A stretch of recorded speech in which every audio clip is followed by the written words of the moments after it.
Walking is an affordable, eco-friendly, and healthy transport alternative essential for many to reach jobs, education, recreation, and other opportunities, as well as participate in society.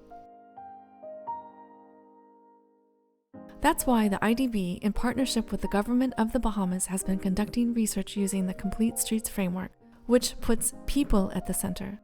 This research aims to better understand the barriers and enablers surrounding school transportation and walkability in the Bahamas. These barriers affect access to school, labor market participation, and overall well-being. We now have this video and a virtual reality experience focused on the Uriah McPhee Primary School in the Kemp Road corridor that will allow us to illustrate both the current state of our public spaces and the transformative opportunities available to enhance mobility and safety for everyone. Let's assess the current condition of the Kemp Road corridor, where many pedestrians are children and their caregivers on their way to school. Our focus will be on the critical issues near Uriah McPhee Primary School. Our assessment of Kemp Road begins at the intersection of Hamilton Street, where there are no pedestrian sidewalks available and utility poles are positioned in the middle of the narrow, unpaved pathways along the side of the road, which create obstacles. As a result, pedestrians are forced to walk along the edge of the road, very close to moving vehicles, which exposes them to significant danger. We continue our journey south, heading towards the intersection of Kemp Road and Kingston Street, which is also known as Elizabeth Street. The lack of sidewalks and adequate space for pedestrians forces them to walk on the road, putting them at significant risk from fast-moving vehicles.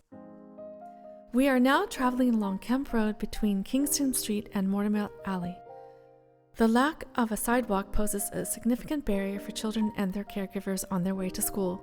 Additionally, the absence of traffic calming measures permits vehicles to travel at dangerously high speeds.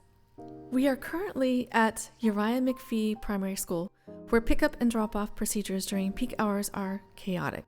This chaos creates significant congestion and serious safety hazards. Several challenges contribute to this situation, including jitneys dropping off children at undesignated stops, leading to frequent conflicts between school children and vehicles.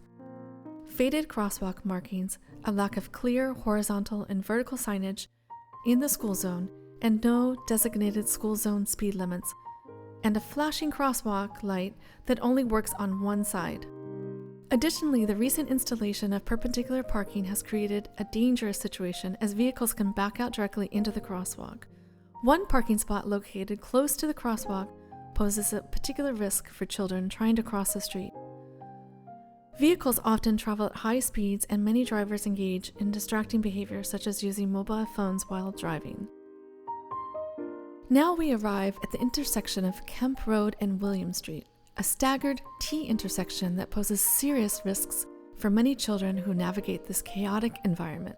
With vehicles turning left and right without any traffic signals or stop signs to control their movement, the danger for these vulnerable road users is significant.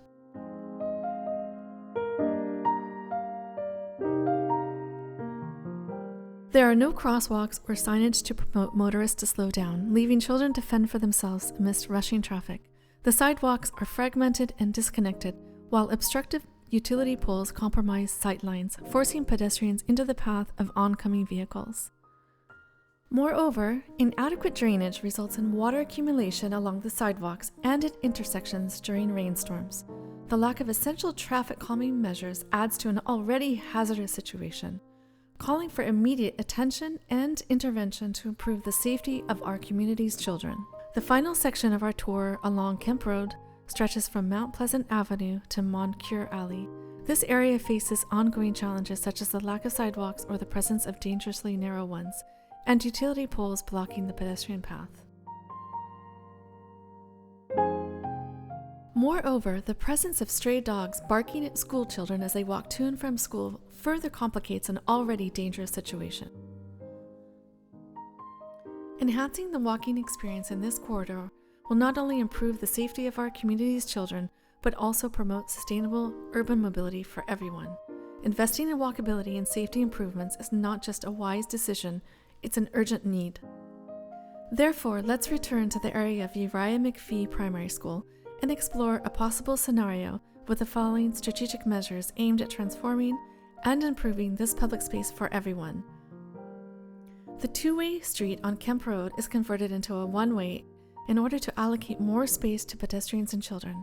Well-designated sidewalks thoughtfully separated from vehicle traffic provide spacious and safe walkways for children and their caregivers. Develop secure parks and spaces for passive recreation that invite children and families to engage in outdoor activities, nurturing community engagement and well-being. Increase the number of trees to provide essential shade, improve air quality, and enrich the landscape.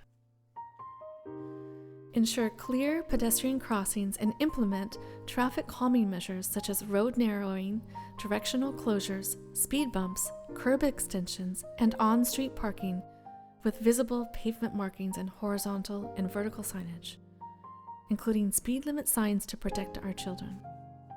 Incorporate well-designed buffer zones with gardens and street furniture to enhance pedestrian safety.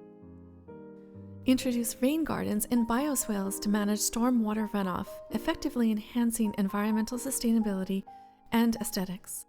Create accessible mobility solutions for the community with continuous and safe pedestrian infrastructure, secure cycling facilities, and appropriate vehicle speed limits, and access to nature through gardens and trees. Together, we can reimagine our public spaces and create an environment that minimizes the risk of life-threatening conditions and promotes accessibility, health, and sustainable mobility for everyone.